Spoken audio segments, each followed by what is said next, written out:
Hi, and welcome back to another episode of All the Cards on the Table. This week we are going to look at the female survival coding and what that actually means for all of us moving into the future.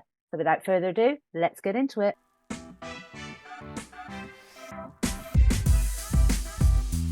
Hello everyone, you're listening to All Cards on the Table podcast with Claire and Sylvia. A show that talks about how men and women aren't so different from each other.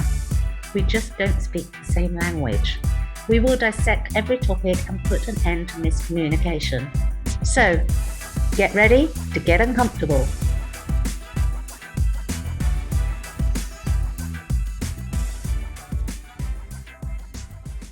Hi and welcome back. I'm Claire Attio. Hi everyone, this is Sylvia Gahaida. And today, Sylvia, we are going to be looking at that survival code within women that has been passed down through the generations, and on an energetic level, on a spiritual level, we've been doing a lot of the work to heal those lineages, but it's still playing out today. And what was really interesting is Sylvia came across a video that we are going to play a clip from right now. Okay, this is actually from TikTok video, and it's you can find him at Watchful Coyote. And here's the clip. Harassed and often outright abused by men. This leads women to have hard boundaries with men and to hold us at arm's length. For a woman to even hold eye contact with a strange man in public is actually dangerous, so they don't generally do it. Keeping men at a distance is a literal survival mechanism. Men can feel this. We can feel how women cross the street to avoid us, how women aren't warm and fuzzy with us the way they are with one another. And it's not just women. Often all the men in our lives are on the spectrum of being cold, distant, violent, and dissociated. They don't generally role model warm, gentle, loving, emotionally fluent, holistically supportive relationships. Even their affection and support is kind of distant or objective compared to women. Realistically, the men in our lives role model how to dissociate and never process their grief and woundedness, and that's what teaches us how to interpret the distance we feel from women. Many mothers carry these hard-learned patterns into their relationships with their sons and actively harm boys by failing to heal or to differentiate between their learned patterns of keeping men at a distance for their safety and the need that their baby boys have to be held up close through their teenage years and as adult men. All of this contributes to men's sense of being disconnected, monstrous, and inherently unlovable. I completely understand, respect, and actively support a woman's choice to cross the street to avoid being close to me, and it still has an emotional impact, and a lifetime of those impacts builds up. It makes the world a colder, lonelier place. Statistically, the men around us feel emotionally disengaged and angry, and the women seem distant and scared. I can see why so many men feel like all women just hate men.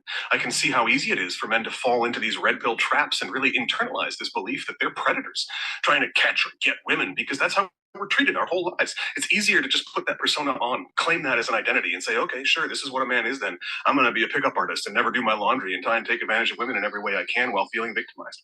This is why so many men, when interviewed, will openly admit that they would take advantage of a woman if they thought they could get away with it. This cold, isolating, lonely world that tells us we're monsters our whole lives can very easily make us into monsters. And then we cause harm in small ways or large ways. When we don't see this cycle and our role in it, we feed right back into it. And then we traumatize another generation of women who then have to keep men at arm's length and treat all men as dangerous predators, because quite a lot of us are. Once you see this cycle, two things happen. Okay, so that's, if you want to hear to the whole story, you can find him at TikTok, again, as at Watchful Coyote. And I thought it was really interesting, and I sent that to you because there is also, that just came out today, a survey from the UN, how statistically men feel they're better than women. Like they did I couldn't believe what I was reading. I was trying to find the article in English because it's in Swedish, about this, where they actually have statistics about how men view women as lesser, not even worth anything. So of course they're going to treat us like we mean nothing, and our survival skills are still gonna, we've been on survival mode from day one. Yeah, and I think it's interesting. What I liked about this guy was the fact there's no blame and shame. It's not a them and us. It's a look at the cycles, see what's going on. Let's make movement to shift past this and into into better relationships, which is what this channel is all about. It's about creating those relationships where we have open and honest communication equally. And it's interesting to actually have, for me, and that was the thing. I think that was a shocking thing for me, because when I first listened to it, I thought, I'm not in survival mode. But I instantly went, I'm not in survival mode. And then I kind of sat with it a little bit, and then I thought, wow, actually, a lot of the things that I do are in survival mode. A lot of the things that I did when I was younger, it's only as I've got older. And Sylvia and I were talking about this earlier. I can remember as a young girl, no more than 10, 11, 12, walking and getting wolf whistled at. Now, I know that 99.9% of the time that was men just kind of egging each other on and appreciating a young girl. The problem with that is it always made me very uncomfortable, and that uncomfortableness led to me overeating so that I wouldn't be attractive. Mm-hmm. It led to me not communicating openly with men. It led to me crossing the road, like he says. It's these little things, because you're not emotionally equipped, one, to deal with it when you're young, and two, we are carrying energetic frequencies, DNA traumas that have been passed down through the feminine lines, because this has been going on for centuries and centuries. And I will say this, because this is not all about women, and men have also been enacting on the DNA programs that have been coming down from their lines, which is what this guy is saying. Yeah. He's talking about the cycles. He's not saying one is better than the other. He is not saying one is guilty and the other isn't. He is not passing judgment. He is saying, let's look at the cycles. Let's all take responsibility. And as I said, when I first sat there, I was like, no, I'm not in survival mode. But actually, when I sat with it, it was like, yeah, I may not feel that now because I don't get wolf whittled now. But then the times have changed. It's not so frequent anyway. People, men have learned that that's not politically correct.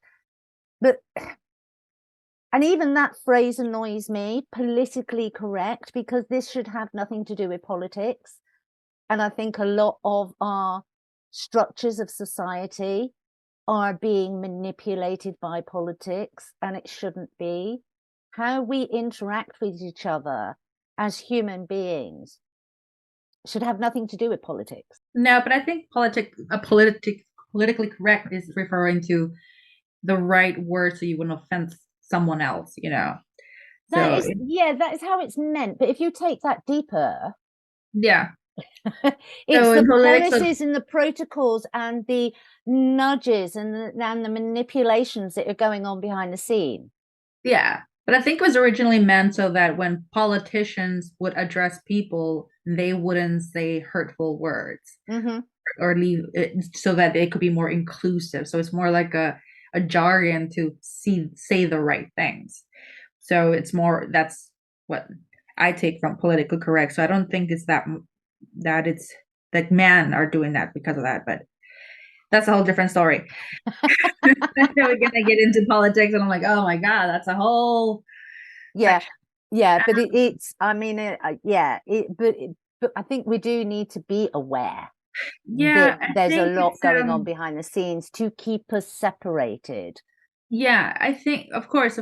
I mean, like I said, that's another whole podcast, because there is a bigger agenda. There is, of course, government against women right now, especially in the US with everything going on.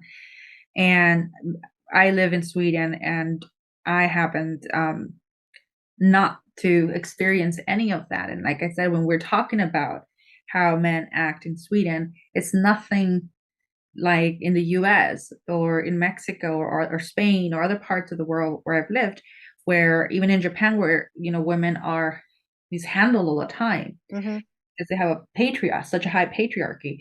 And in Sweden, what I find is that because, first of all, they're very equal. Girls here, teen girls, have the freedom to wear whatever they want without feeling threatened, without feeling like they're being sexualized, without feeling that that a man is like catcalling them. And I've walked and like you said, at first, my first instinct when I see these young, beautiful women, young girls, young ladies, I go, what is she wearing? You can see her bra, you can see her thong. Does she not care? But it wasn't one, it wasn't two. It's many of these girls with tiny, tiny clothing on. It's summer, it's hot. And my survival mode went on. I'm like, no, don't do that because there's men around. But they were just walking around free. And my first gaze went into the men around them. None of them were looking at them. And I was like, so what do they do there that's different? And that's what I'm trying to get to, because I think there is not, I'm sure there is. I'm not going to say there isn't because it's everywhere, but I don't think it's as high as it is in other places. One thing that I noticed and that I read, that I hate to say this, religion, where there's less religion, there's more education, and therefore they equal women. So religion is not the main base for Sweden. And so that's the only connection that I can see, because they say if you look at the countries with less religion, they have less violence, and less violence towards women as well. And so they've taken the power away from the church here. So, I mean, there's thousands of churches, and you can still go to church and people married and stuff like that, but they don't see that as their core of their identity.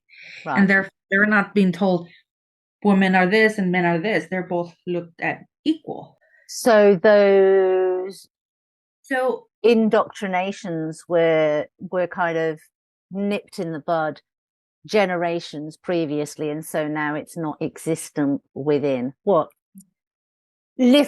little existence within the communities.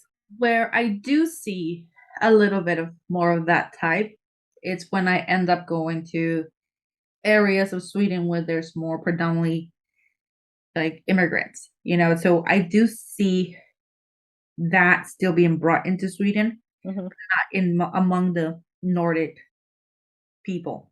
So it has to do something with that, because I know that I always tell my daughter is when we go to the US, we go to especially Spanish speaking countries, it's like, okay, cover up, because there's going to be men looking at you and whistling, and it's just disgusting. It makes you feel icky, and so you feel like having to cover everything, and because you don't want to be catcalled. Just like you said, you end up doing this very unhealthy habits just so that you can protect yourself.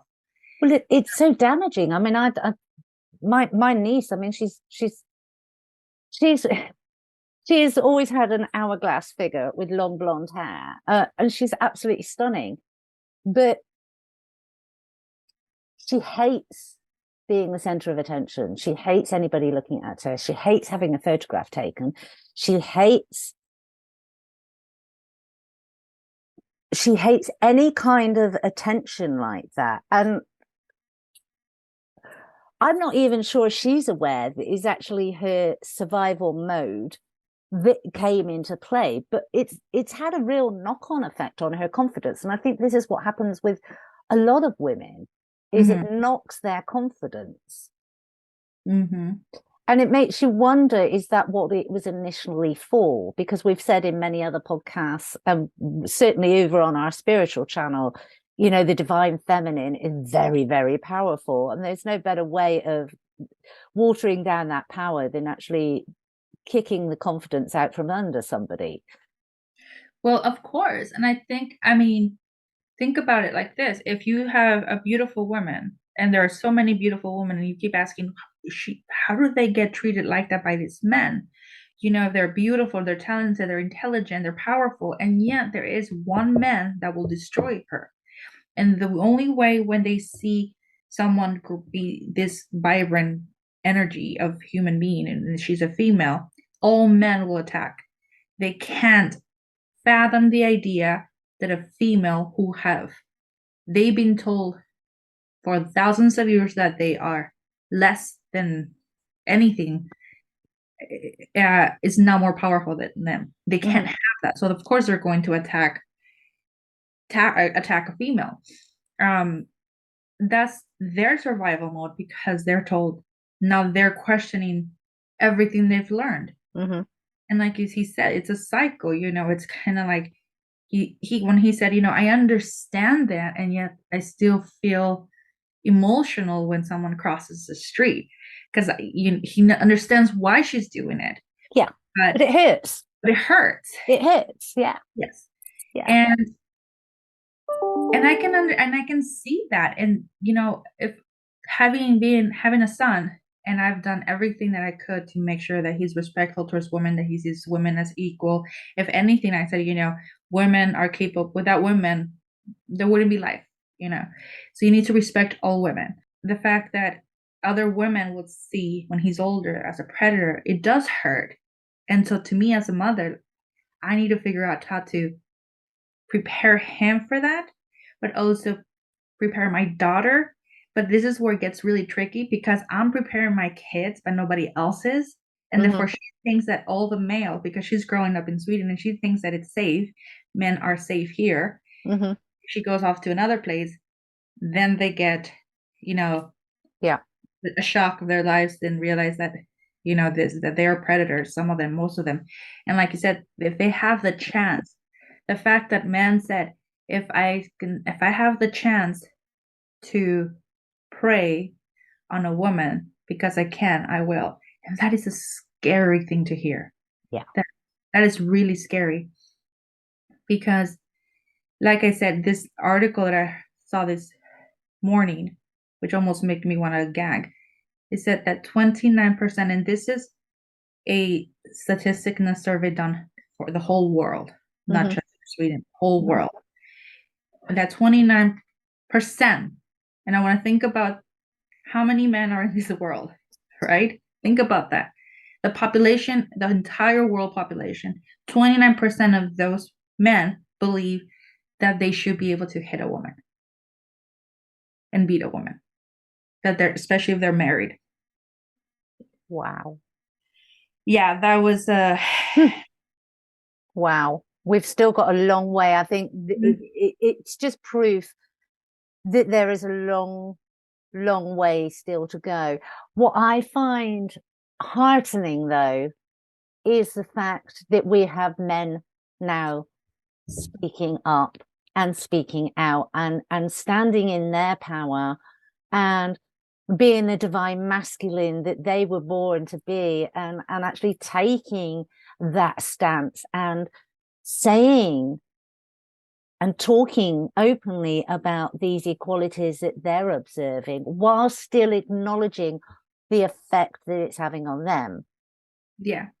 And that, for me, I don't think we would have seen that even 10 years ago. Maybe I'm wrong, but I don't think people may have had those conversations in their home, but I don't think it would have been openly. I don't think we would have seen a video of it 10 years ago. No. So, I mean, we are moving in the right direction because there, like you said, there is less of it now. And social media has helped a lot. There's a lot of podcasts about this. And men, there are men that are really trying to be allies and trying to make it better for everyone as well. And with that help and with us as well, we're moving in the right direction, but we still have a lot to work. And it can start when I said, like, if I'm preparing my children, it can start with you preparing your children, grandkids, talking to all the males in your family, as well as the females. I think that we can learn a lot from Sweden and the way they do things in terms of equality between men and women when it comes to work as well. I've said it before that when it comes to parenting, both men and women stay at home with the baby for 1 year. So it's not like when companies look at a female trying to see who they're going to hire, and they have to think of the fact that she can possibly get pregnant, and if they're going to lose manpower, if they're going to lose a project because she won't be available, so of course they're going to hire for the men. And this is like, oh, they get paid more because they tend to call in sick more because of the children, right? So in Sweden, they took that away. It means you cannot be penalized for calling in sick because of a sick child. And actually the government will pay for you for that. So if you call in sick because your child is under a certain age, 13, I believe, under 13, you have to be home, whether you're a man or a woman, it's the same. So that way the equal pay is the same. And, excellent. But I mean, we're talking about Nordic countries who we need years to catch up to them. Well, do we though? Or do we just need to? The thing is, I mean, I've said it many, many times. The American dream is no dream. It's a freaking nightmare. That was It is a nightmare. And yet the whole Centuries. world, they have been so good with their marketing and they sell it to the whole world. And yet the whole country is a mess. If you talk to the average person on the street, there are so many issues that are making life near impossible there, and yet the rest of the world looks at America and go, oh, America, the American dream, it's a freaking nightmare. And I think we need to be looking to other countries. We need to kind of pull away from this whole look to America, oh, they've got it made, and come back to our own cultures, come back and look at, like Sylvia said, Sweden. What are they doing? Okay, that bit works, but that bit doesn't. And I think this is the problem, is we have systems in place, political systems, and I know each country has its own political system, but let's be honest, the last 3 years has shown us that they're just the puppets. There are puppet masters further up the chain here, because it's rolling out globally. And I think we, the people, have to remember that we have the power. We are the majority, and so the power is with us. And I'm so here, I don't know about there, Sylvia, but here I am so tired of hearing people say, oh, well, you'll never change things. You never will if you never try. Yeah, exactly. And they are trying. And I think this new generation, and I love the new generation coming up. I mean, they call them crystal children because they're sensitive in some senses, but they're willing to fight for anyone. Little guys, there's something that they feel is morally right to fight for. So with a little guidance towards them, when we can actually change, younger men are starting to they're starting to think differently. They're masculine, but they are also appreciative of the feminine. And so we're getting there. Of course we're getting there. And it didn't help that I read those statistics this morning, but it was interesting that we are trying to move forward, and then this article comes out, and I just feel like we took 2 steps back. But if I look at it like that, yeah, it looks like we're never going to hit. But the idea that now we have a number also made me like, okay, so now we know what we're working with. And where I think concentration coming from. So I would love to look more into the survey and like, where was the highest number for this that it's coming out of? And I can speculate here, but I bet you it's the states or the countries with the highest religion rate. Yeah. And the other thing that I was going to say is also, do we have a comparative survey from 10 years or 20 years ago? Because for sure that would have been a lot higher. Yes. It's keeping it in perspective. I am very aware. The one thing I've noticed at the moment, especially with there's a lot of things going on in the world. There's a lot of change. And of course, people resist change. People worry about change, and it causes a lot of stress, and it causes a lot of upset, and that can cause a lot of clashes. I think we need to remember, even if you don't want to kind of go down the political road and be on rallies or get politically involved, you can involve yourself. You can You can be part of these changes, especially if you've had your family and they've grown up, by sharing your wisdoms, sharing what it was like. And I think this is the problem, is the world is moving at such a fast pace that the younger generation aren't aware a lot of the time of how far we've come. And they've also, in that, a lot of the wisdom and the knowledge can be and is being lost, which is, I know I'm kind of on my spiritual journey, and so is Sylvia, so that spirituality comes into it. But I mean, even if you're not spiritual, there is still a lot of wisdoms from the old ways. Just because we're moving forward doesn't mean we can't take the gems with us. And I think that's what we're doing wrong at the moment, is we're not taking those gems. It's change. And nobody's actually going, okay, is this a change for the better? And I'm thinking, what came into my head was a whole AI situation, which is another podcast altogether. Yeah. But AI, like atomic power, can be the most wonderful thing or the most destructive thing, depending on who is pulling those puppet strings. And this is what we need to be aware of. I'm not saying let's not change anything, because that isn't progress. We keep moving forward, but it's taking responsibility and accountability. It comes back to that again, doesn't it? It's always that personal responsibility and accountability, each and every one of us. And like this guy said, being aware, don't just go into defense mode because a woman crosses the road. Have a little bit of compassion and a little bit of understanding that actually in that moment, yeah, okay, you might find it hurtful, thinking, oh my God, I'm just a guy walking down the street and I had no ill intention and I'm not even thinking anything. Yeah. It's not about you. It's about the programs that she's still running. It's about her not feeling comfortable because there are programs still running. And it's almost stepping away from, they did this, you did that, I did this. It's that constant ping pong of, I feel threatened, that hurt me. Well, it's like you said, the cycle.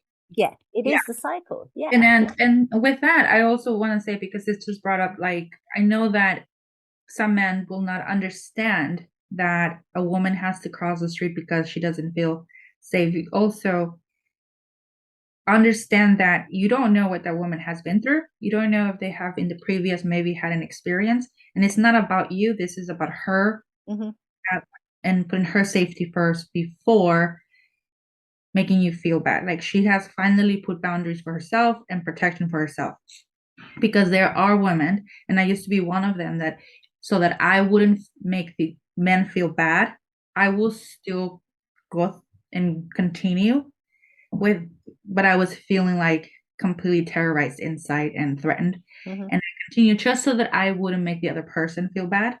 I felt like at that point I was betraying myself and my safety, because something could have gone bad. Yeah. And I knew better. Yeah. So for now, I don't apologize for that, because that has kept me alive and safe for many years, crossing the street. It's because, like you said, the programs. But to all the men out there, it's not you personally.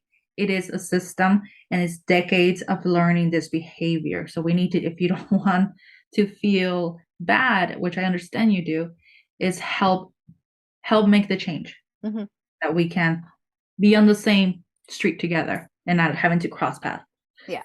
Yeah. And hold energy. Let's not underestimate this. I know it's just, if you are a man and a woman walks the street, just kind of nod your head and just walk on. Acknowledge. Don't kind of scowl at them, or just acknowledge it. Let her feel. There's a lot of body language that can be used to convey trust. Yeah. So I got you. Or maybe that's another podcast that we need to do on the body language that can be used to convey that trust, so that we start to build this trust. I think that's probably a good place to end this as well, isn't it? It's do something to convey that trust to that woman so that she can start to build her confidence. And stop the catcalling. Please. Also, one last thing, if you guys were interested on this survey, like I said, I'm gonna try to see if I can find it in English, but it was made by the World Values and it's an international project, UNDP. So if you're interested and want to look that up, I'm gonna try to see if I can find it, and then we're gonna post it on Instagram account so that you guys can go in there and find it if you want to read more about it, which I encourage you guys to do. Okay, well, that was it for me. And me, and we shall see you on the next one. Okay, and like always, don't forget to share, like, and subscribe. Bye-bye. Thank you for listening to today's episode. If you haven't already subscribed, please do so, and please leave a review, as it helps us grow and bridge the gap between the sexes. If you have any topics you would like us to cover, shoot us an email. Until next time, go out and practice putting all your cards on the table with no judgment, expectations, and fear.